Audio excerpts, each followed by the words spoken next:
News पर हाजिर हूं मैं रुमाना इसार खान। वक्त हो गया है 2024 तैयारी शुरू का और इस शो में आज हम बात करेंगे कुदरत के उस जल आक्रोश की जिसे काबू करना सरकार के लिए, किसी भी सिस्टम के लिए इस वक्त सबसे बड़ी चुनौती बना हुआ है। हर साल मॉनसून आता है, हर साल देश के एक बड़े हिस्से का यही हाल होता है, मतलब वो हिस्सा पूरी तरीके से बेहाल होता है। तो सवाल यह है कि सरकारें इस मुसीबत का रास्ता आखिरकार खोज क्यों नहीं पाती, और सवाल यह भी है कि देश को इस तरह की समस्या से आखिर कब तक दो चार होना होगा। आज असम से जो तस्वीरें आई हैं वो तस्वीरें डराती हैं।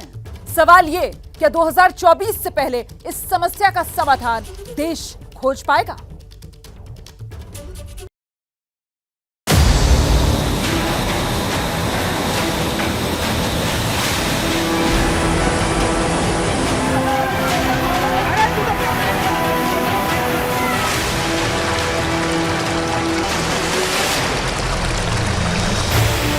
आसमान से फिर टूट रही है आफत।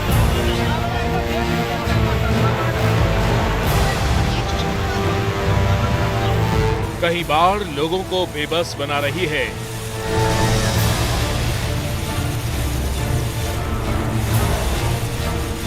कहीं बारिश मुसीबत ढा रही है।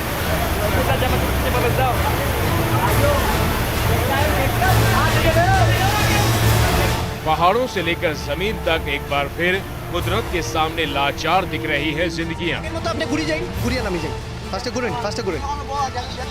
और इस वक्त ज्यादा परेशानियों में घिरा दिख रहा है देश का पूर्वोत्तर राज्य असम।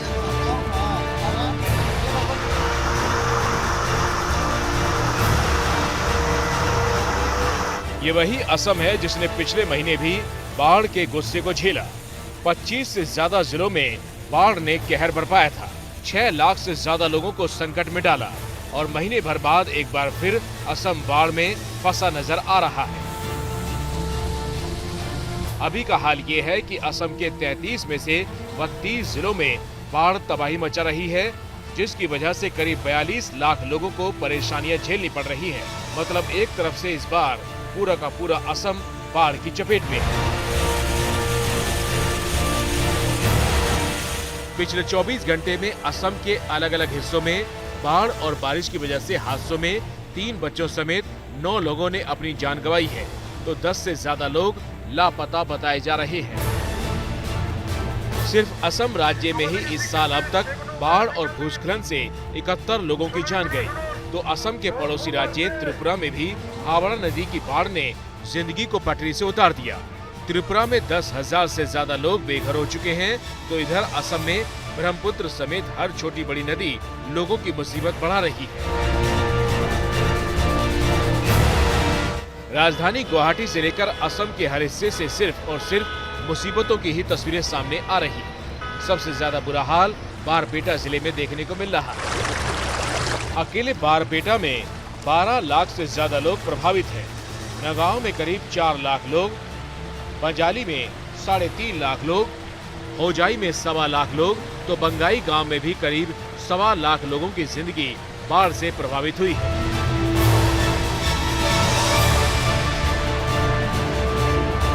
असम में 5,000 से ज्यादा गांव इस वक्त पानी में डूबे हैं, तो 1 लाख हेक्टेयर से ज्यादा इलाके में फसलें तबाह हो चुकी हैं। जबकि असम के दीमा हसाओ, कछार, गोलपाड़ा, हैलाकाडी और करीमगंज जैसे कई जिलों में लगातार हो रहे भूस्खलन ने मुसीबतों को और बढ़ा दिया है। असम में टूटी इस आफत से लोगों को बचाने में सेना, एनडीआरएफ और एसडीआरएफ के जवान लगातार जुटे हैं। बाढ़ में फंसे लोगों को निकालकर राहत शिविरों में पहुंचाया जा रहा है। खाने पीने से लेकर इलाज तक के बंदोबस्त है।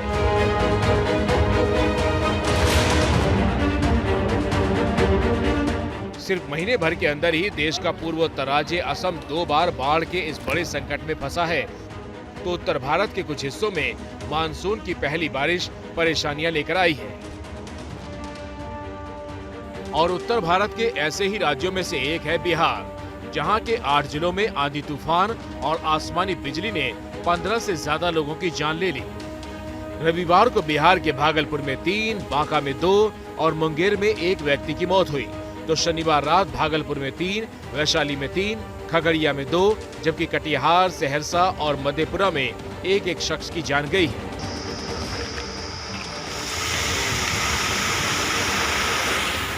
ये तस्वीरें राजस्थान की हैं, जहां मानसून से पहले ही बारिश ने रिकॉर्ड तोड़ दिए। ये बूंदी जिले की तस्वीरें हैं, जहां तेज बारिश के बाद नदी और नाले उफनते दिख रहे हैं।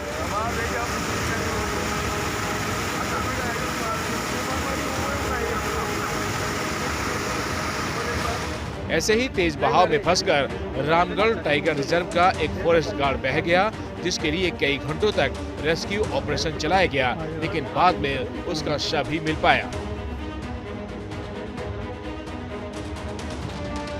सीकर की तस्वीरें भी देख लीजिए, जहां भारी बारिश के बाद निचले इलाके पानी में डूब गए। कई दुकानों में पानी भर गया और तो और रेल पटरियां तक पानी में डूबी दिखी। मानसून से पहले की बारिश में जब ये हाल है, तो मानसून जब राजस्थान पर आएगा तो सीकर जैसे शहरों का क्या होगा, सोचिए। मानसून से पहले की बारिश में जब ये हाल है, तो मानसून जब राजस्थान पर आएगा तो सीकर जैसे शहरों का क्या होगा, सोचिए। अभी बूंदी समेत राजस्थान के जयपुर, बीकानेर, सीकर और भरतपुर जैसे 10 जिलों में तेज बारिश हो रही है। अब तक सबसे ज्यादा 85 मिलीमीटर बारिश पूर्वी राजस्थान के दौसा में दर्ज की गई, तो पश्चिमी हिस्से के गंगानगर के अनूपगढ़ में 60 मिलीमीटर बारिश हो चुकी है और अगले कुछ घंटों में फिर बारिश का अलर्ट है। जयपुर का मानसरोवर इलाका रविवार की शाम को लगातार हुई बारिश की वजह से B2 बाईपास और मानसरोवर को जोड़ने वाले इस रास्ते पे इस तरीके का एक जबरदस्त खड्डा हो गया। एक्चुअली यहाँ हो गए हमारी मानसरोवर की मुख्य सीवर लाइन जो है वो गुजरती है। ये जो केबल्स आप देख रहे हो, ऑल ऑफ सडन ये केबल्स इस चैम्बर के अंदर होकर गुजरी। बरसात का पानी आया, ओवरफ्लो बना, ओवरफ्लो बनने के बाद पानी ने जगह पकड़ी, कच्ची जगह पे और ये कोलैप्स हो गया, गड्ढा हो गया और बैठ गई। जम्मू की तस्वीरें भी जरा देख लीजिए, जहां जबरदस्त बारिश ने निचले इलाकों में बाढ़ जैसे हालात बना दिए। तो वहीं नौशहरा के मुनव्वर तवी नदी के तेज बहाव में एक सरकारी वाहन बह गया। जम्मू कश्मीर के उधमपुर जिले से ये तस्वीरें सामने आई, जहां रावी नदी के बहाव में कुछ गाय फंसी नजर आई। मौसम विभाग के मुताबिक दक्षिण पश्चिम मानसून अपनी सही रफ्तार से चल रहा है और उड़ीसा, पश्चिम बंगाल के साथ बिहार, झारखंड, मध्य प्रदेश, छत्तीसगढ़ और आंध्र प्रदेश के अधिकांश हिस्सों तक पहुंच गया है, जिसकी वजह से अगले 5 दिनों में उत्तर, मध्य और पूर्वी भारत में अलग अलग जगहों पर बहुत भारी बारिश की आशंका है। भारी बारिश का अलर्ट मुंबई के अलावा महाराष्ट्र के पालघर, ठाणे, रायगढ़, रत्नागिरी और सिंधुदुर्ग के लिए भी जारी किया गया है। बीती रात से ही मुंबई में हो रही लगातार बारिश से मुंबई का मौसम बेहद सुहाना हो गया है। आज के लिए ऑरेंज अलर्ट जारी किया गया है कि मुंबई में आज तेज मूसलाधार बारिश होगी। देखिए, सेना में भर्ती की नई योजना अग्निपथ योजना जो सरकार लेकर आई, जिसके खिलाफ जमकर विरोध हुआ, लेकिन अब जबकि ऐलान हो गया है कि स्कीम तो वापस होगी नहीं, इसके बाद अग्निपथ योजना पर जो तूफान उठा हुआ था वो शांत होने की ओर है। लेकिन इसी योजना को लेकर बिहार में एक सियासी बवाल उठा और ये जो सियासी बवाल है वो तो अब तूफान की शक्ल लेने वाला है। जी, बीजेपी ने पहले आरोप लगाया कि प्रशासन की नाकामी की वजह से राज्य में अग्निपथ योजना के खिलाफ हिंसा हुई, और अब बीजेपी ने बाकायदा जेडीयू के ललन सिंह, उपेंद्र कुशवाहा, इन दोनों बड़े नेताओं के बयान को हिंसा के लिए जिम्मेदार ठहरा दिया है। जेडीयू के दोनों नेताओं ने अग्निपथ योजना का विरोध किया था और सरकार से उसे वापस लेने की मांग भी की थी।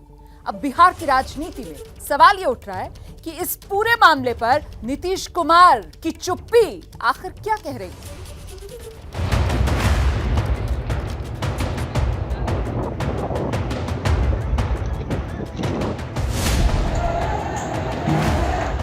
सेना में भर्ती की अग्निपथ स्कीम को लेकर सबसे ज्यादा हिंसा बिहार में देखी गई। विरोध के नाम पर सरकारी से लेकर निजी संपत्ति तक को नुकसान पहुंचाया गया।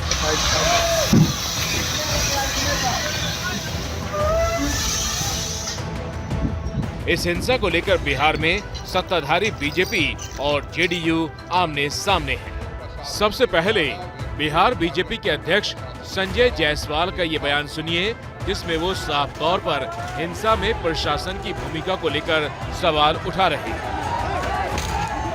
देखिए, विरोध करने का हक किसी को भी है, विरोध करने में कोई बुराई नहीं है, हम सब अलग अलग दल के हैं, लेकिन इस तरह से प्रशासन के द्वारा व्यक्तियों को टारगेट करना, प्रशासन के द्वारा एक खास पार्टी के दफ्तरों को जलाने करना, और 300 मधेपुरा में जो हुआ है, 300 पुलिस दर्शक बन करके बैठी हुई है, क्या पुलिस पे कार्रवाई हो रही है?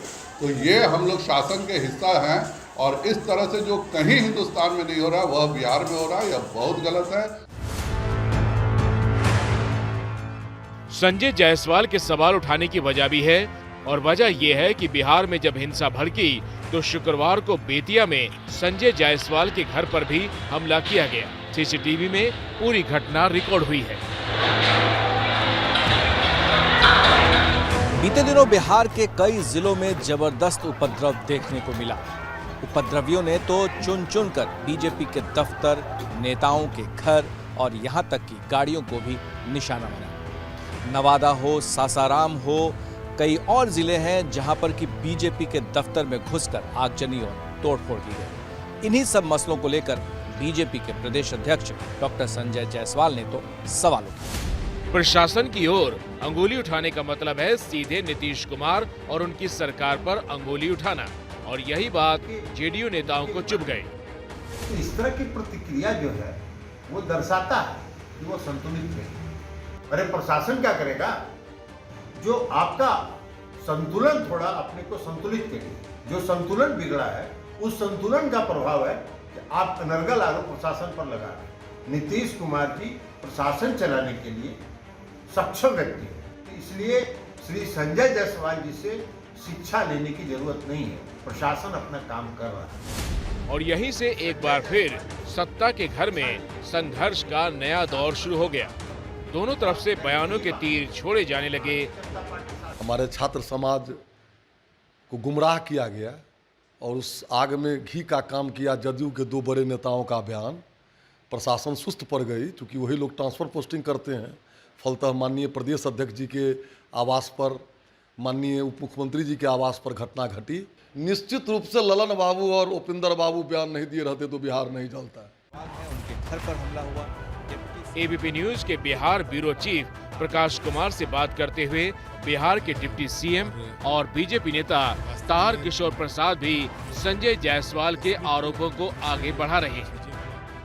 उनके आवास पर और माननीय उप मुख्यमंत्री बहन रेणु देवी जी के आवास पर उपद्रवियों के द्वारा जो अचानक ये हमला हुआ है वो वास्तव में दुखद है और दुर्भाग्यपूर्ण है। इस घटना को और सख्ती से जो स्थानीय जिला प्रशासन है उसको सख्ती से निपटना चाहिए था।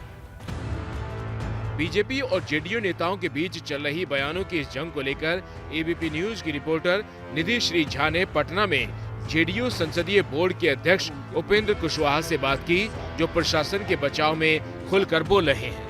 प्रशासन की ओर से कोई चूक या प्रशासन की ओर से कोई उस तरह की बात बिल्कुल गलत है आरोप। इसके दूसरे पक्ष को देखिए, छात्र नौजवान हैं कहाँ के, हमारे आपके घर के हैं, इसी बिहार देश के हैं, और उनके मन में गुस्सा है तो उस गुस्सा को का इजहार ठीक है कि उनको शांतिपूर्वक तरीके से करना चाहिए। कोई ऐसा नहीं कहेगा कि आप आंदोलन कर रहे हैं तो हिंसा पर उतारू हो जाइए, लेकिन कहीं इस तरह की घटना हुई भी है तो पुलिस सीधे गोली नहीं चलाएगी ना, पुलिस ढंग से निपटेगी। और इसी कड़ी में अब अग्निवीर को लेकर दोनों दलों के नेता बयानवीर बने हुए हैं। बिहार के पर्यावरण मंत्री और बीजेपी नेता नीरज कुमार बबलू ने कहा है कि कोई बहाना चलाकर निकालना चाहता है तो यहाँ कोई पैर नहीं पकड़ रहा। अगर मन में बहाना चल रहा है तो अपना रास्ता देख सकते हैं। और ये तनातनी और बयानबाजी ऐसे वक्त में हो रही है जब पिछले दिनों आरएसएस के मुखपत्र ऑर्गेनाइजर में बिहार की सरकार को लेकर आलोचनात्मक टिप्पणी की गई थी। खोया हुआ अवसर और सुशासन की हार जैसे तीखे शब्दों को हेडिंग बनाकर ऑर्गेनाइजर के एक लेख में लिखा गया है, नीतीश कुमार की सरकार न केवल राज्य में मानव या समग्र विकास के साधनों और तरीकों को बदलने या सुधारने की दिशा में फेल रही है, बल्कि स्वास्थ्य, शिक्षा, कानून व्यवस्था और जीवन की आवश्यकताओं जैसे संदर्भों में जन उम्मीदों का मजाक बनाया गया है। राज्य में प्रबंधन के साथ साथ वितरण प्रणाली पूरी तरह विफल रही, क्योंकि यह राज्य में लोगों की क्षमताओं को बढ़ाने और अवसर पैदा करने में दोनों में नाकाम साबित हुई है। शिक्षा और सार्वजनिक भर्ती क्षेत्र ने पिछले 17 वर्षों के शासन में सुशासन की छत्र छाया में वृद्धि का कोई संकेत नहीं दिखाया है। सरकारी स्कूल बुनियादी शिक्षा और प्राथमिक शिक्षकों के मुद्दे को हल करने में विफल रहे। यहाँ राजनीतिक इच्छा शक्ति की कमी के साथ साथ एक संस्थागत संकट भी है। जिस सुशासन के नाम पर नीतीश बिहार में 17 सालों से शासन कर रहे हैं, उस शासन को लेकर आरएसएस की पत्रिका में लेख का लिखा जाना बहुत सारे सवाल खड़े कर रहा है।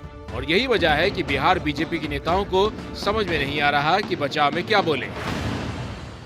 मुझे लगता है कि बिहार में जो विकास हुआ है वो काफी बेहतर है। 3.2 ग्रोथ रेट से 13.2 ग्रोथ रेट का सफर हमने तय किया है, लेकिन बहुत कुछ किया जाना बाकी है।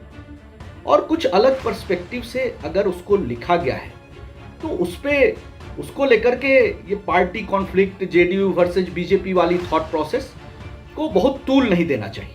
आरएसएस की पत्रिका में नीतीश कुमार की निंदा और अग्निपथ पर बीजेपी और जेडीयू नेताओं का एक दूसरे पर हमला बताता यही है कि दोनों के रिश्ते क्या बिहार में ठीक नहीं है। लेकिन राजनीतिक सच्चाई ये भी है कि बगैर नीतीश कुमार के किधर भी सरकार नहीं बन सकती है। जिधर वो रहेंगे उसी की सरकार बनेगी। बहुमत का आंकड़ा तो कम से कम यही बताता है। लेकिन नीतीश कुमार की चुप्पी क्या किसी तूफान से पहले आने की शांति तो नहीं है? फिलहाल तो इंतजार कीजिए। और देखिए, जिस तरीके से केंद्र सरकार की तरफ से बिहार में बीजेपी के नेताओं को सुरक्षा मुहैया कराई गई है, उसके बाद भी संदेश ये बड़ा गया है कि बीजेपी को बिहार में नीतीश के नेतृत्व पर भरोसा नहीं है। आगे बढ़ते हैं, राष्ट्रपति चुनाव को लेकर चर्चा कर लेते हैं, जहां विपक्ष की ओर से कौन होगा राष्ट्रपति पद का उम्मीदवार, इस सवाल का जवाब अब तक तो नहीं मिल पाया है। अच्छा, कल विपक्ष के नेताओं की एक और बड़ी बैठक होनी है। इसमें इस मुद्दे से जुड़ी आगे की रणनीति तय हो सकती है।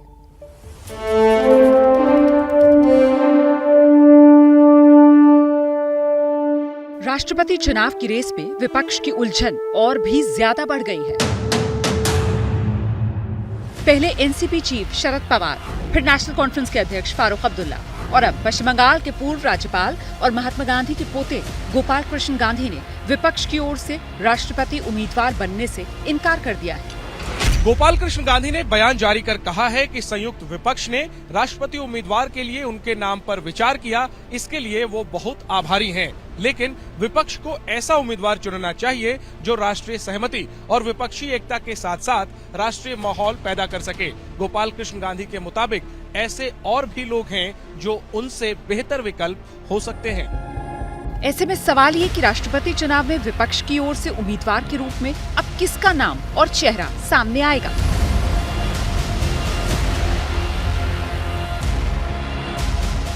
पिछले हफ्ते ममता बनर्जी ने दिल्ली में विपक्ष की बड़ी मीटिंग इसी मुद्दे पर बुलाई। कांग्रेस समेत 17 दलों के नेता मीटिंग में शामिल हुए। तब कुछ नेताओं ने शरद पवार को राष्ट्रपति चुनाव में उतारे जाने का प्रस्ताव रखा, लेकिन पवार ने इनकार कर दिया। इसके बाद फारूक अब्दुल्ला के नाम का प्रस्ताव आया, फिर फारूक भी पीछे हट गए। उसके बाद गोपाल कृष्ण गांधी के नाम की चर्चा तेज हो गई, लेकिन अब गोपाल कृष्ण गांधी भी पीछे हट गए हैं।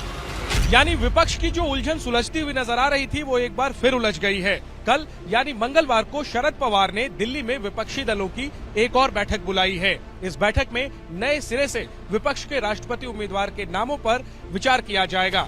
नया नाम कौन सा उभर कर सामने आएगा, यह देखना दिलचस्प होगा। तो 2024 तैयारी शुरू देख रहे हैं आप। कल शाम 6:30 बजे आपसे फिर से मुलाकात होगी।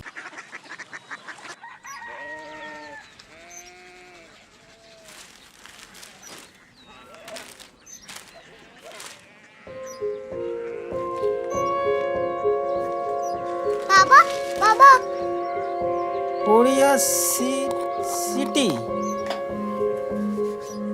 जानी ना।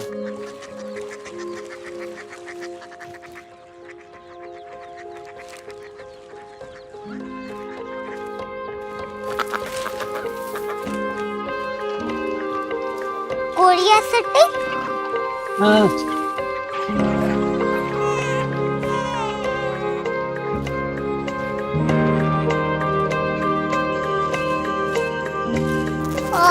क्यूरियोसिटी कहाँ पे है? शहर अंग्रेजी लगे हैं।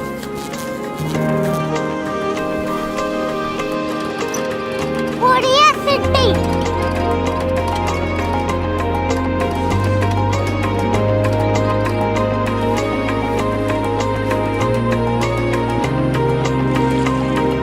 वो बहुत दूर है।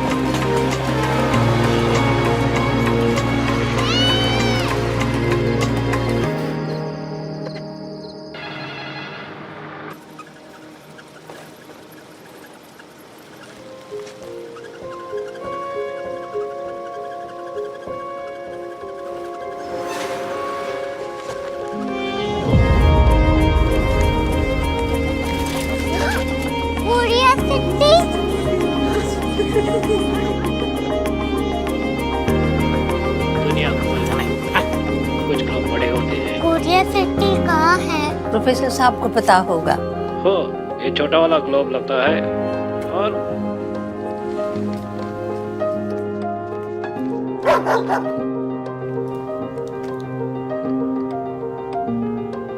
पता नहीं, मेरी बेटी से जाके मिल लो, शायद उसे मालूम हो।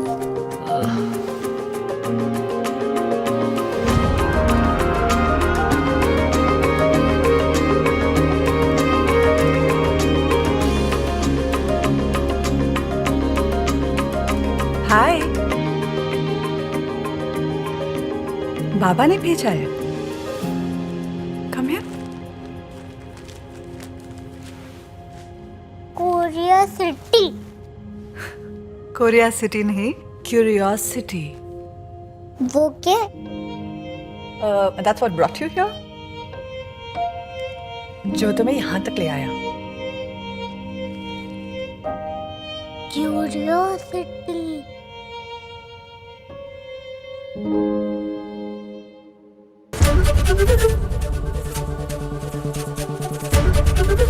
एबीपी न्यूज आपको रखे आगे।